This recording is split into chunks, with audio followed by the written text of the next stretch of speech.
అవసరమైతే మళ్లీ రాజకీయాల్లోకి వస్తాను అంటూ మాజీ ఎంపీ విజయసాయిరెడ్డి సంచలన వ్యాఖ్యలు చేశారు. గతంలో తనపై అనేక ఒత్తిళ్లు వచ్చాయని, అయినా కూడా ఎలాంటి ఒత్తిడికి తలొక్కలేదన్నారు. నిబద్ధత లేని వ్యక్తుల మాటలను జగన్ నమ్మకూడదంటూ మాజీ సీఎంకి పలు సూచనలు చేశారు. అంతేకాదు 20 ఏళ్ల క్రితం నుంచే పవన్ కళ్యాణ్ తనకు మిత్రుడన్నారు. తానెప్పుడూ పవన్ ను విమర్శించలేదని చెప్పుకొచ్చారు. అలాగే భవిష్యత్తులో కూడా డిప్యూటీ సీఎంను విమర్శించే ప్రసక్తే లేదని స్పష్టం చేశారు. అయితే విజయసాయిరెడ్డి వ్యాఖ్యలు ఇప్పుడు రాజకీయంగా కలకలం రేపుతున్నాయి.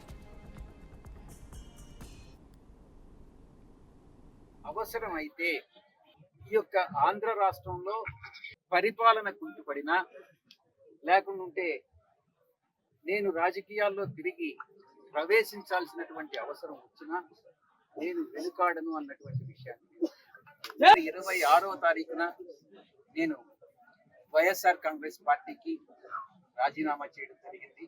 ఇంచుమించుగా సంవత్సరం రోజులు నేను వ్యవసాయం చేసుకుంటా ఉన్నాను.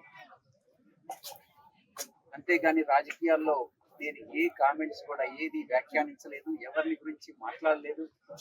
అటు ప్రతిపక్షం గురించి కానీ పాలకపక్షం గురించి కానీ నేను ఎక్కడ మాట్లాడినటువంటి సందర్భం లేదు. మొట్టమొదటిసారిగా ఈ ఆత్మీయ సమావేశం జగన్మోహన్ రెడ్డి గారు ఆయన పార్టీని మేనేజ్ చేసుకోగలరు. నేను ఒక్కటే ఆయన అభ్యర్థిస్తున్నాను, చుట్టుపక్కల ఉండేటటువంటి నిబద్ధత లేని వ్యక్తుల మాటలు వినవద్దు అని ఒక్కటే నేను జగన్మోహన్ రెడ్డి గారిని ఈ సందర్భంగా అభ్యర్థిస్తున్నాను. వారి మాటలు, నిబద్ధత లేని వ్యక్తుల మాటలు, చుట్టూ ఉన్నటువంటి వాళ్ళ మాటలు విని ఆయన తప్పుదారి పట్టించారు.